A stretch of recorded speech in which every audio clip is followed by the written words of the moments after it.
I hope you all are doing good. So last class में we completed question number 2, Alhamdulillah, question number 3 as well, and today we will start with question number 4. ठीक है, आ जाए भाई, question number 4 से start करते हैं। Part A बहुत आसान है।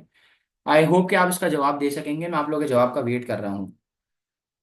Question number 4, part A, define an extension in demand, 2 marks. 2 mark का सवाल है, कह रहा है एक्सटेंशन इन डिमांड क्या है। देखो, जब मैंने आपको पहली क्लास दी थी ना, तब मैंने आपको इस बात का जवाब दिया था। जब पहली बार हमने मुलाकात करी थी, तब मैंने आपको इस बात का जवाब दिया था कि what do you mean by extension in demand.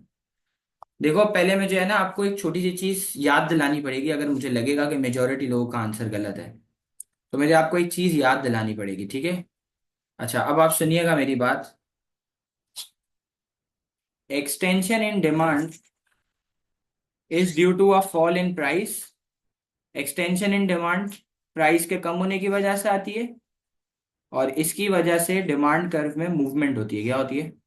Movement होती है। तो मैंने आपको क्या बताया? मैंने आपको बताया कि भाई, ये जो एक्सटेंशन इन डिमांड है, ये प्राइस के कम होने की वजह से है, और इसकी वजह से डिमांड कर्व में मूवमेंट होती है। अच्छा, अब अगर किसी बच्चे को याद हो तो ठीक है, वरना मैं याद दिला रहा हूँ। मैंने आपको जब डिमांड की पहली क्लास दी थी ना, तो मैंने आपको बताया था कि जब भी प्राइस बढ़ेगी तो क्वांटिटी डिमांड कॉन्ट्रैक्ट होगी, जब भी प्राइस कम होगी तो क्वांटिटी डिमांड एक्सटेंड होगी।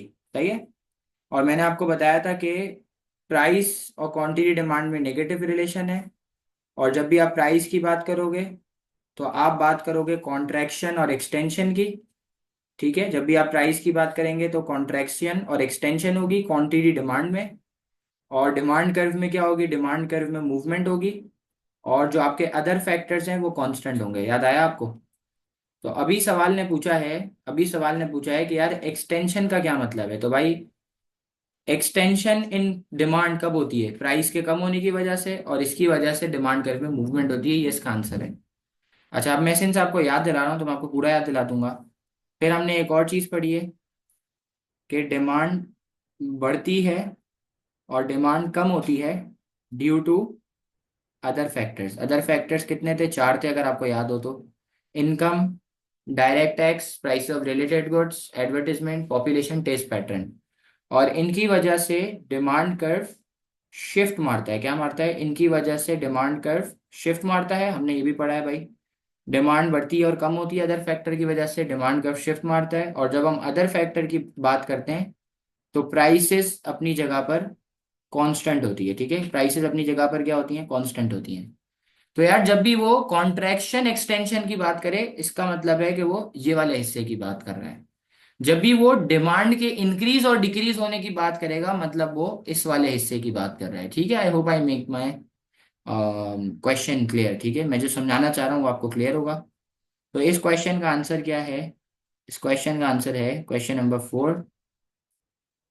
Question number 4, part A, extension in demand. Question number 4, part A, extension in demand is due to extension in demand is due to a fall in price.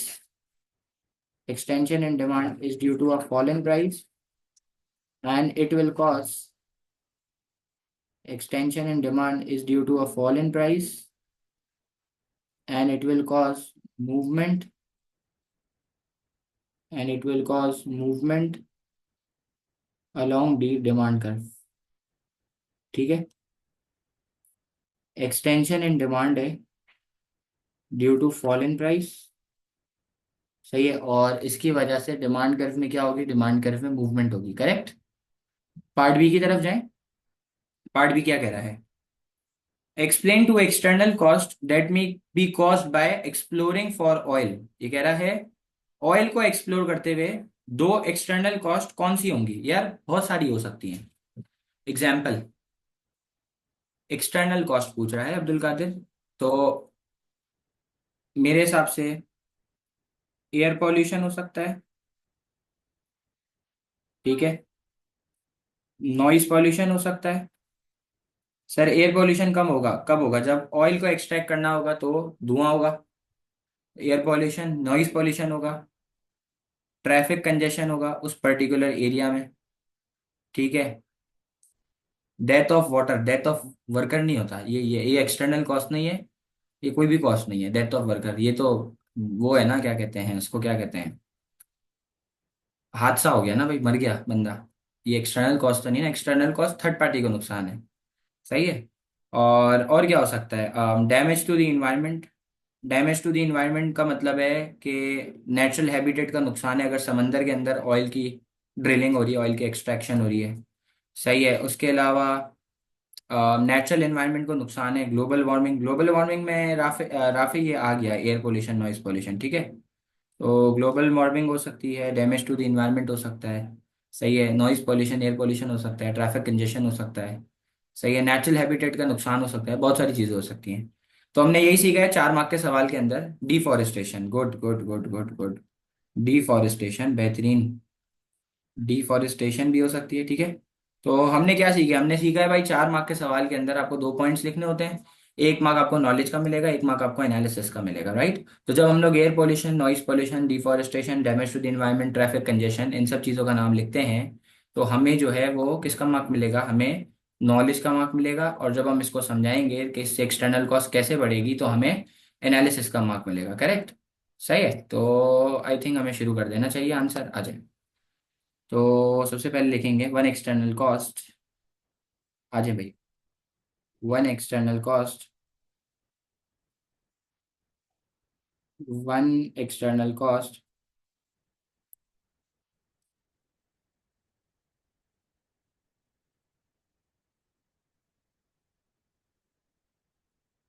One external cost that may be caused by oil extraction is air pollution.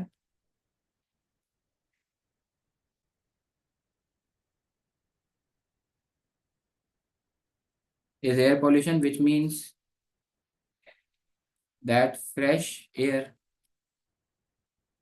or oxygen, that is fresh air or oxygen will not be available for for the other person living in near by areas, ठीक है। सही है, ये पहला reason हो गया। ठीक है। अनदर क्या होगा, another external cost is, another external cost is, दूसरी एक्सटर्नल कॉस्ट क्या होगी, अनदर एक्सटर्नल कॉस्ट इज, हम लोग दूसरी एक्सटर्नल कॉस्ट लिख सकते हैं। Another external cost is damage to the environment, damage to the environment, ठीक है। Which includes, which includes damage to the natural environment, which includes damage to the, उसको क्या कहते हैं यार, समंदर में हम बचपन में पढ़ते थे ना हम लोग, क्या कहते हैं उसको, समंदर में जो मछलियां होती हैं उसको क्या कहते हैं, to the environment which includes damage to the natural habitants, ठीक है, ये भी लिख सकते हैं, मरीन लाइफ भी लिख सकते हैं, ठीक है, नेचुरल हैबिटेंट्स। सही है भाई। ये आपका पूरा पॉइंट हो गया, ठीक है। तो अनदर एक्सटर्नल कॉस्ट क्या है, is damage to the environment. सही है, ये आपने लिख लिया, ठीक है। अब अगला बताओ भाई, रिजल्टिंग इन ग्लोबल वार्मिंग, ये कर लो, सही है।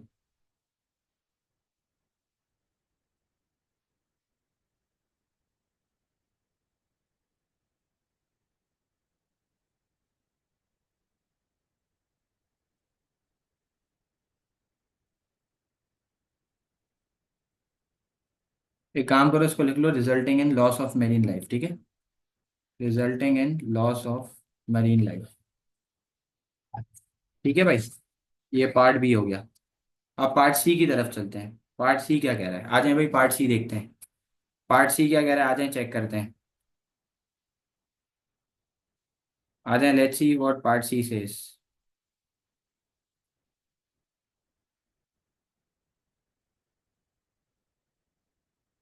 चलें, पार्ट सी क्या कह रहा है, analyse how growth in a countries tertiary sector can increase its living standard. 6 mark. भाई 6 मार्क का सवाल है। और क्वेश्चन ये कह रहा है कि अगर एक कंट्री का टर्शरी सेक्टर के अंदर ग्रोथ आती है, क्वेश्चन ये कह रहा है कि अगर एक कंट्री के टर्शरी सेक्टर में ग्रोथ आती है तो इससे लिविंग स्टैंडर्ड कैसे इंक्रीज होगा। 6 मार्क का सवाल है, 3 पॉइंट्स लिखने होंगे आपको। भाई पहले बता दो टर्शरी सेक्टर कौन सा होता है। टर्शरी सेक्टर वो सेक्टर होता है जो कि सर्विसेज प्रोवाइड करता है, और आपने देखा है दुनिया में आजकल टर्शरी सेक्टर ज़्यादा है। और ये इंजीनियर, फ्रीलांसर हो गए, सॉफ्टवेयर इंजीनियर्स हो गए, वर्क फ्रॉम होम जो करते हैं, ये सारे सर्विस का काम जो जो करते हैं, जैसे मैं टीचिंग करता हूँ, ये सब टर्शरी सेक्टर है। और पहला पॉइंट हम लोग ये लिख सकते हैं कि टर्शरी सेक्टर में जो लोग काम करते हैं ना, उसकी इनकम ज़्यादा होती है। पहला पॉइंट जो आ सकता है वो ये आ सकता है कि टर्शरी सेक्टर में इनकम ज़्यादा होती है, तो इससे स्टैंडर्ड ऑफ लिविंग बढ़ेगा, पॉवर्टी कम होगी। ये लिख सकते हैं। टर्शरी सेक्टर के अंदर एम्प्लॉयमेंट भी ज़्यादा है। ठीक है, टर्शरी सेक्टर में एम्प्लॉयमेंट भी ज़्यादा है। और क्या लिख सकते हो बताओ। तो पहला रीज़न हो सकता है कि इनकम इनकम ज़्यादा होगी। पहला रीज़न हो सकता है कि इनकम ज़्यादा होगी।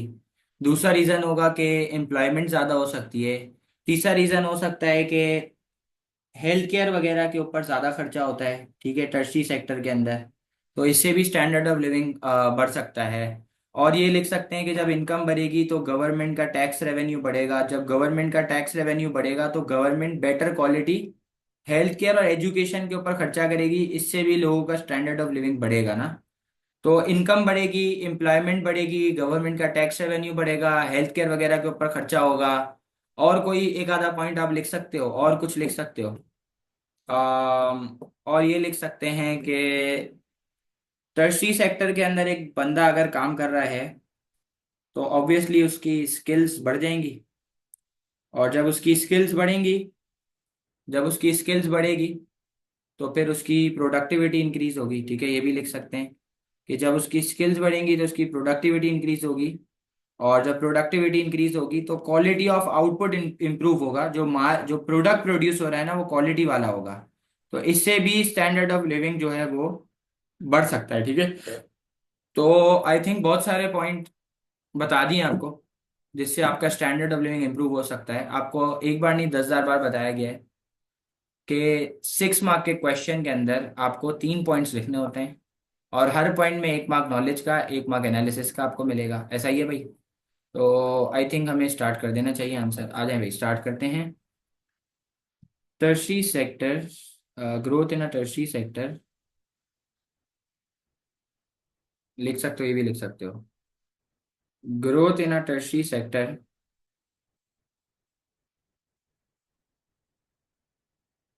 growth in a tertiary sector will increase living standards, will increase living standards। क्यों लिविंग स्टैंडर्ड इंक्रीज होंगे? Will increase living standard as, क्यों इंक्रीज होंगे भाई living standard? Will increase living standards, वजह as they will be higher wages, higher incomes, as there will be higher incomes for consumers, as there will be higher incomes for consumers working in tertiary sector, as there will be higher incomes incomes for workers working in tertiary sector, there will be higher income for workers working in tertiary sector। ठीक है, जो लोग tertiary sector में काम कर रहे होंगे उनकी इनकम ज्यादा होगी। सही है। Which will increase, which will increase quality of life. ठीक है, इससे क्वालिटी ऑफ लाइफ इंप्रूव होगी। विच विल इंक्रीज या improve quality of life, thus improving living standards. ठीक है, थस इम्प्रूविंग लिविंग स्टैंडर्ड्स। ये पहला पॉइंट हो गया कि यार इससे क्वालिटी ऑफ लाइफ इंप्रूव होगी, लिविंग स्टैंडर्ड इंप्रूव होगा। परचेजिंग पावर से भी रिलेट कर सकते हो, लिख सकते हैं कि परचेजिंग पावर बढ़ेगी, क्वालिटी ऑफ लाइफ इंप्रूव होगी, लिविंग स्टैंडर्ड इंप्रूव होगा, या बहुत ज्यादा माल अफोर्ड कर सकेगा। ठीक है, फिर आप ये भी लिख सकते हो, more over, more over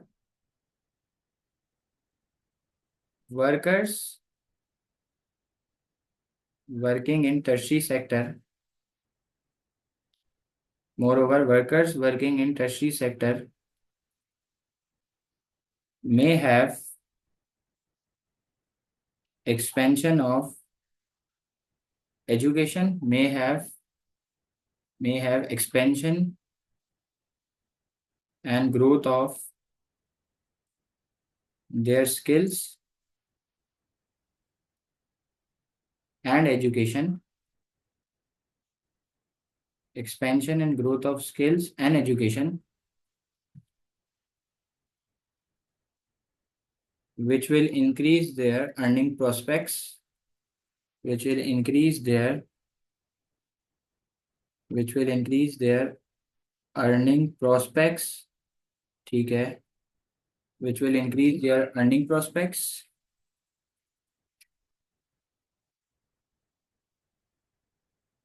and consumers will be able to afford and consumers will be able to afford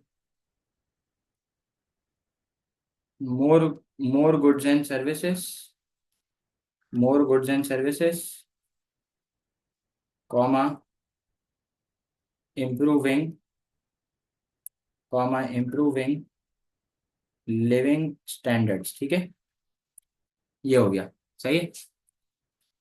अच्छा लास्टली, अब वो टैक्स रेवेन्यू वाला रीजन लिख देते हैं, वो मुझे बहुत अच्छा रीजन लगा। Lastly more income will increase, lastly more income means more will be paid, more income means more will be paid, lastly more income means more will be paid to government as tax revenue, ज्यादा income मतलब government को ज्यादा tax revenue pay करा जाएगा। Lastly more income means there will be more will be paid to government as tax revenue which will increase government expenditure, which will increase government expenditure, सही है, which will increase government expenditure in form of healthcare and education, in form of healthcare and education, comma, resulting in increase in standard of living, comma, resulting in increase in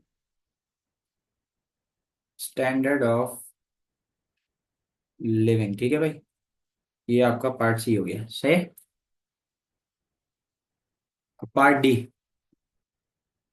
बेटा second वाला point ये कह रहा है कि जो बंदा tertiary sector में काम कर रहा होगा वो अपनी स्किल्स को इम्प्रूव कर सकता है और उसकी एजुकेशन में ग्रोथ आ सकती है ना, जिससे उसके फ्यूचर में जो अर्निंग के प्रोस्पेक्ट्स हैं वो बढ़ सकते हैं, जिससे वो ज़्यादा गुड्स अफोर्ड कर सकेगा और उससे उसका लिविंग स्टैंडर्ड इम्प्रूव होगा। ऊपर वाला कह रहा है कि वो अच्छी क्वालिटी की लाइफ गुजारेगा, नीचे वाला कह रहा है कि वो ज़्यादा क्वांटिटी खरीद सकेगा। दोनों बात में फ़र्क है। आपको सेम इसलिए लग रहा है क्योंकि बात लिविंग स्टैंडर्ड पर आके ख़त्म हो रही है, ठीक है ना। ओके,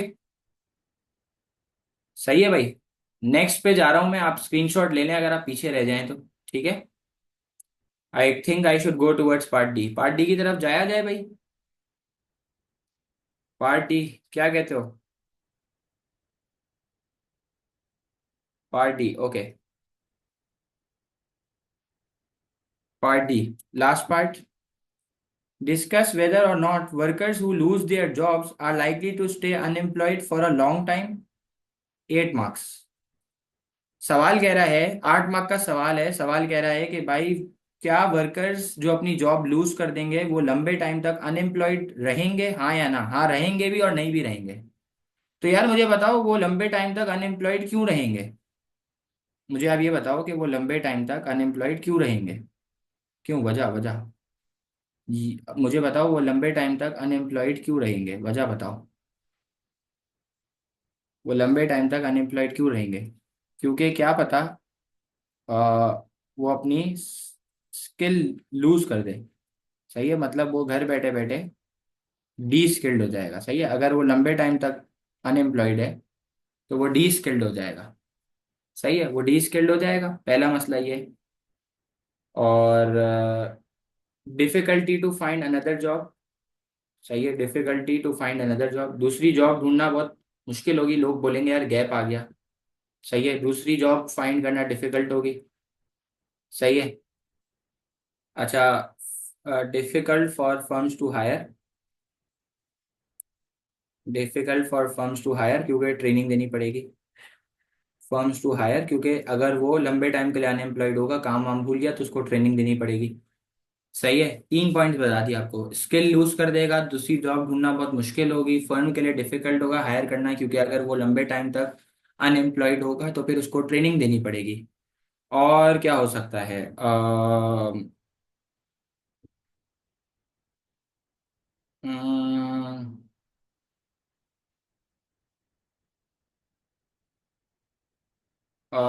और लिख सकते हैं, अल्लाह भला करे आपका, वो लंबे टाइम के लिए,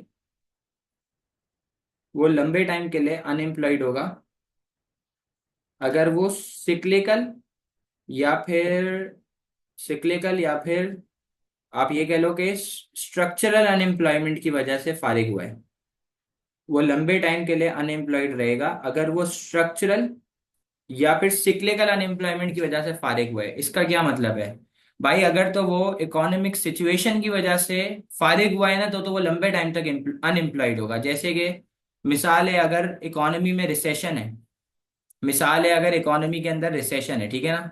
क्या बोला भाई? अगर इकोनॉमी के अंदर रिसेशन है और अगर वो अनएम्प्लॉयड है, इकोनॉमी में रिसेशन है और अब अगर वो अनएम्प्लॉयड है, तो रिसेशन से बूम में जाने में तो बहुत टाइम लगेगा, तो हाँ लंबे टाइम तक वो अपनी जॉब लूज कर जाएगा।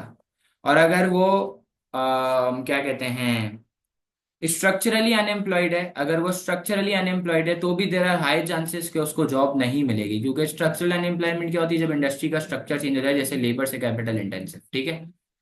हाँ, लेकिन अगर वो फ्रिक्शनली अनएम्प्लॉयड है, उसने अपनी मर्जी से नौकरी छोड़ी है ये सोच के कि उसको एक बेटर पेड जॉब मिल जाएगी, तो फिर चांसेस हैं कि वो इतना ज्यादा अनएम्प्लॉयड लंबे टाइम तक ना हो, ठीक है। तो ये तो सारे मैंने आपको बता दिए कि अनएम्प्लॉयड होने के रीजन।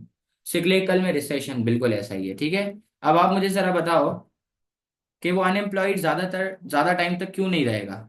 क्योंकि क्या पता गवर्नमेंट ने क्योंकि क्या पता गवर्नमेंट ने ट्रेनिंग दे दी हो उसको, जितने टाइम वो अनएम्प्लॉयड था उसने गवर्नमेंट की ट्रेनिंग हासिल कर ली हो।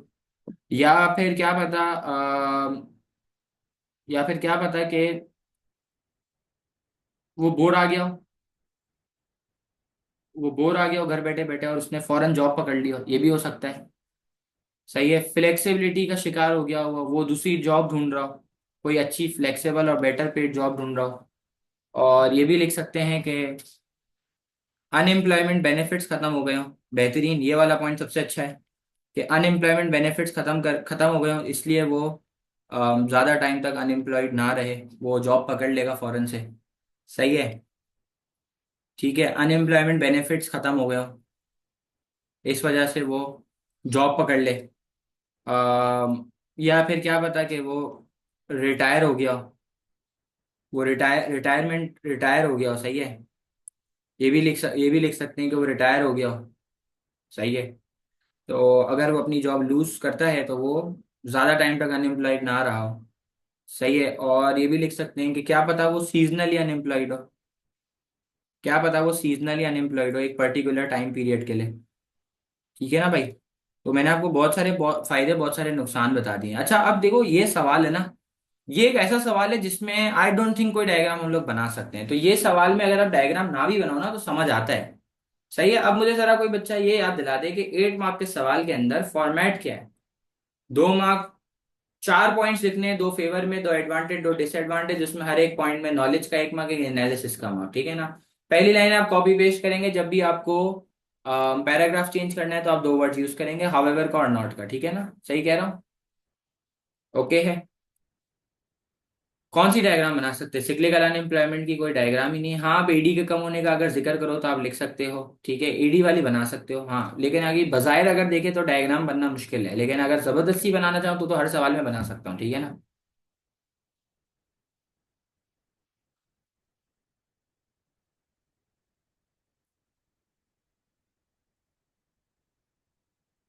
ओके, इस आंसर को शुरू करते हैं और फिर चेक भी कर लेते हैं कि अगर मार्किंग स्कीम बच्चा कह रहा है कि चेक करा जाए, कुछ एक्स्ट्रा मिल जाए तो। तो देख भी लेते हैं कि कुछ अगर एक्स्ट्रा हमें समझ आ रहा है तो हम वो भी लिख देंगे, ठीक है। तो आए शुरू करते हैं। Workers who leave their jobs workers who leave their jobs are likely to stay unemployed are likely to stay unemployed are likely to stay unemployed for a longer period of time are likely to stay unemployed for a longer period of time as they might become de-skilled as they might become de-skilled as they might become de-skilled comma may lose their skills वो de-skilled हो जाएगा और अपनी skill loose कर जाएगा, सही है। may lose their skills comma will be outdated and may face difficulty and may face difficulty in finding another job, ठीक है ना भाई। वो घर बैठे बैठे डी स्किल्ड हो जाएगा और फिर उसको दूसरी जॉब फाइंड करने में बहुत मुश्किलात होगी, सही कह रहा हूँ भाई। सही है, ठीक है भाई। अच्छा, फिर लिखूं एक और reason more. Secondly if a fir- if a person secondly if a worker is unemployed for a longer period of time for a longer period of time so it will become difficult worker will become unemployed for a longer period of time so it will become difficult for firms to hire him as training will be required training will be required as training will be required um as training will be required training क्यों चाहिए होगी, बताएगा कोई बच्चा। As training will be required, training क्यों देनी पड़ेगी इसको। ट्रेनिंग ट्रेनिंग रिक्वायर्ड क्यों होगी, कोई बच्चा बताएगा।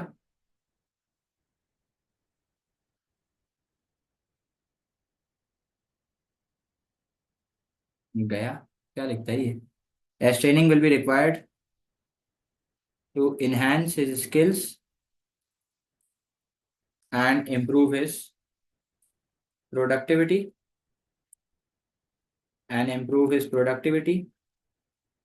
which will increase cost of the producer which will increase cost of the producer, ठीक है।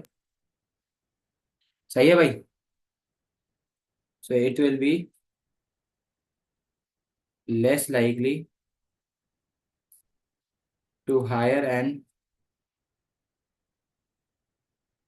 unemployed worker, ठीक है। अनएम्प्लॉयड या डी स्किल्ड वर्कर, सही है।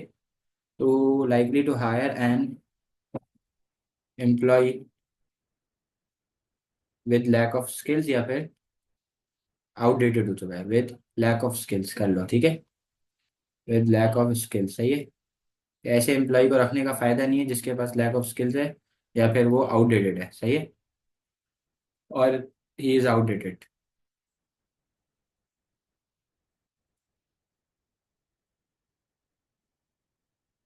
आ सकता है बॉस, आ सकता है, कैपिटल लेबर वाला पॉइंट भी आ सकता है, ठीक है। अच्छा, structure of the industry change हो गया, आप स्ट्रक्चरल अनएम्प्लॉयमेंट वाली बात करो वो भी लिख सकते हो, ठीक है। अब पैराग्राफ चेंज करना है तो दो वर्ड यूज करूंगा, हावेवर और not. However workers who leave their jobs workers who leave their jobs are not likely are not likely to stay unemployed, are not likely to stay unemployed, are not likely to stay unemployed for a longer period of time, unemployed for a longer period of time. सही है, for a longer period of time, as they may get a better paid job, as they may get a better paid job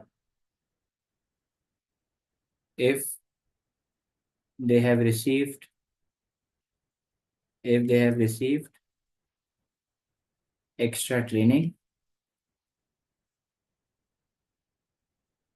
if they have received extra training and have improved their skills. ठीक है, एक तो उसको extra training मिल गई हो और उसने अपनी स्किल्स को इम्प्रूव कर लिया हो। ठीक है, ये भी लिख सकते हैं। Lastly, since he will be unemployed for a longer period of time, lastly, since he will be unemployed for a longer period of time, so the gap between, so the gap between wages, so the gap between wages and unemployment benefit, इसका क्या मतलब है? कोई बच्चा बताएगा इसका क्या मतलब है, फिर मैं आगे इस पॉइंट को कंटिन्यू करूं। So the gap between wages and unemployment benefits may have increased.